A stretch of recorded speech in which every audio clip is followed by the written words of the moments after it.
마담에서 이거 포럼을 한다는 건 큰 의미가 있지 않나라는 생각을 해봅니다.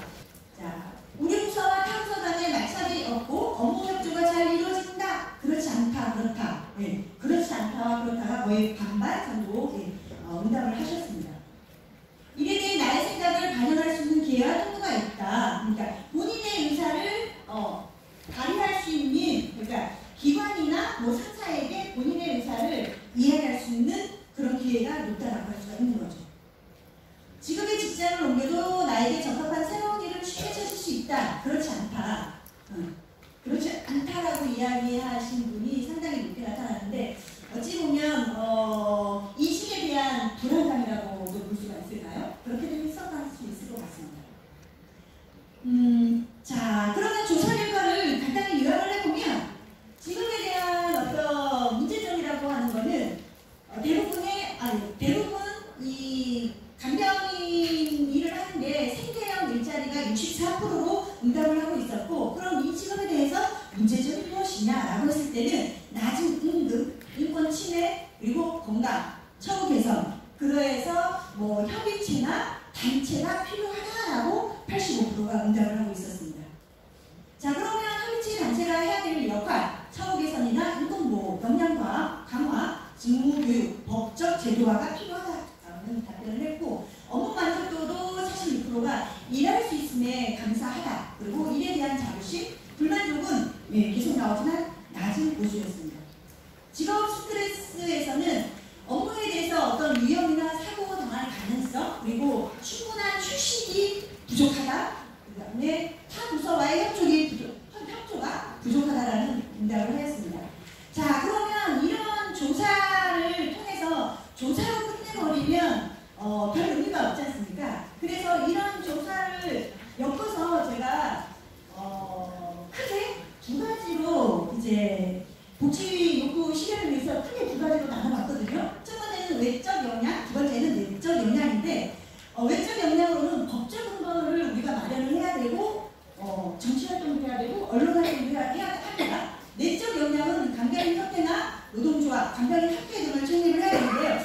지금 이걸 보시면서 그렇게 생각할 수도 있으실 거예요. 너무 저건 뜬구름 잡는 일이 아닌가? 너무 앞서가고 있지는 않나? 라는 생각을 할 수 있지만, 제가 단언컨대 10년 안에 이런 일들이 저는 다, 이런 것들이 제가 생각하기엔 다 이루어진다라고 저는 생각을 합니다. 자, 그럼 하나하나 구체적으로 본다면, 자, 법적 근거를 마련을 해야 된다. 우선은 국가 차원에서 간병인에 대한 지원에 관한 법률을 만들어야 된다라고 저는 생각을 합니다. 그래서 간병인에 대한 어떤 지원 대상을 명확하게 근거를 마련을 하고, 지원 내역을 명시를 하고, 어떤 사업 명시라든가 간병인에 대한 처우 개선 등을 정확하게 법률에 녹아내야만이 우리가 이 간병인들에 대한 처우 개선이나 우리도 이제 몇 년 후면 간병을 받게 되잖아요. 저희가 혜택을 받기 위해서는 빠른 법제화가 돼야 된다고 저는 생각을 합니다.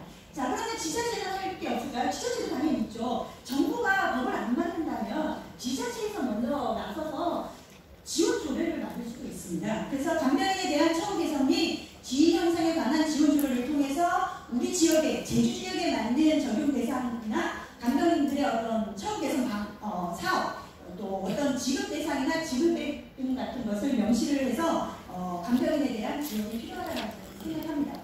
자, 정치활동도 당연히 해야 되겠죠.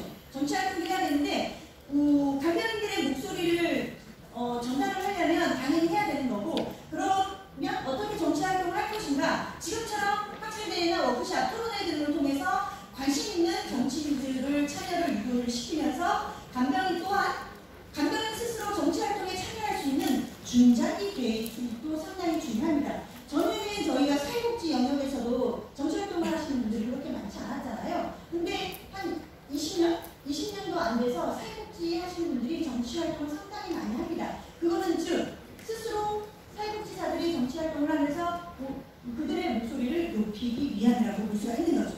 그리고 사회문제에 대한 정책활동, 지역사회 현안 문제들을 통해서 정책적인 제안을 하고, 간병인과 지역 주민들이 함께해서 정책 토론회를 개최를 한다면 간병인과 지역 주민들 간이 서로 소통할 수 있는 장을 마련할 수 있다고 봅니다. 오늘도 그런 장이 아닐까라는 생각을 합니다.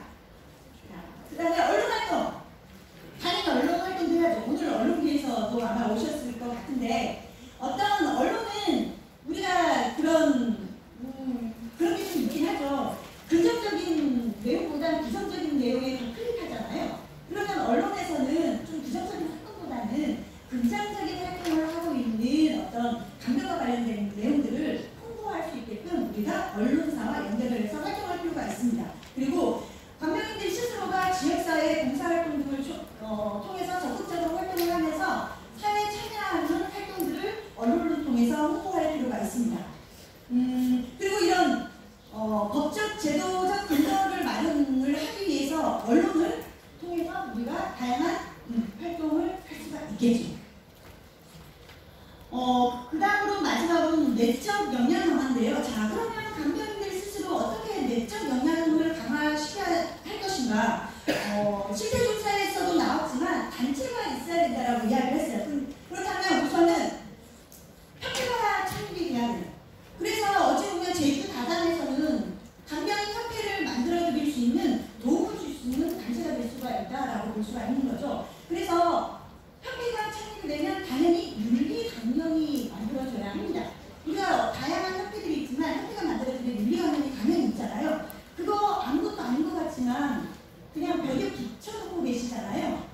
예, 그거 한 번씩 읽어볼 필요가 있습니다. 그래서 윤리 강령을 제정을 통해서 간병인 스스로 자기 직업에 대해서 자긍심을 고취하면서 사명감이나 환자에 대한 윤리의식을 지속적으로 가질 필요가 있고, 간병인에 대한 어떤 관리 감독 체계를 위해서 협회가 만들어질 필요가 있는데요. 어떤 간병인들의 전문성을 높이기 위해서 기초교육이라든가 보수교육 같은 것을 실시할 필요가 있고요. 간병인 자격증 제도도 좀 제도화해야 되지 않을까라는 생각을 합니다. 그리고 간병인 노동조합 활동, 지금 다양한 노동조합 안에 우리 간병인들도 노동조합에 가입을 해서 그 조합 안에서 우선은 간병인들의 처우 개선이나 간병인들의 인권을 보호를 받을 필요가 있습니다. 그러면서 노동조합 활동을 하면서 그 안에서 또 나옵니다. 그러니까 간병인들 스스로 못하면 다른 기관에 얹혀서 도움을 받을 필요가 있어요. 지금 상황에서는. 그래서 노동조합 활동을 하면서 간병인에 대한 법적, 제도적 근거를 마련하기 위해서 활동을 적극적으로 할 필요가 있습니다. 학회도 있어야 돼요. 네. 학회도 있어야 되거든요. 네. 그래서 학회는 왜 그러냐면 지금처럼 제가 이렇게 발표를 하잖아요. 객관적인 자료를 갖고 제가 지금 이야기를 하고 나서 그 내용으로 제가 정책 제언을 하고 있지 않습니까? 그 말은 뭐냐면 다양한 학회를 통해서 간병인에 대한 이런 법적 제도적 근거를 마련하기 위해서는 객관적인 자료를 자꾸 들이밀어야 돼요.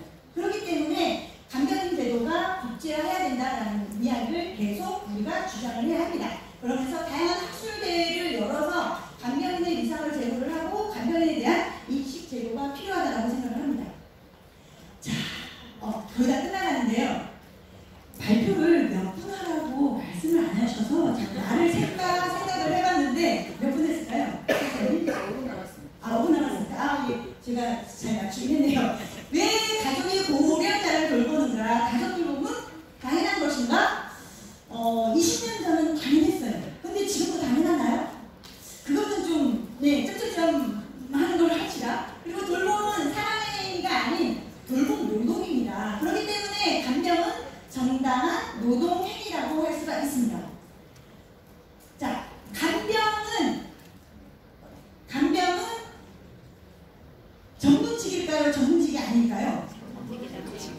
간병은 전문직이지. 간병 안에 솔직히 따지면 의사, 간호사 다 들어가요. 의사도 돌보잖아요. 간호사도 돌보잖아요. 예, 간병은 전문직입니다. 그런데 간병인은 전문가인가요? 전문가가 아닐까요? 그렇기 때문에 우리가 간병인이 전문가가 되려면 지금 이런 포럼을 통해서 다양한 목소리를 함께 내면서 법적인 근거를 마련할 수 있는 토대들을 자꾸 마련해야 되지 않을까라는 생각을 합니다. 끝까지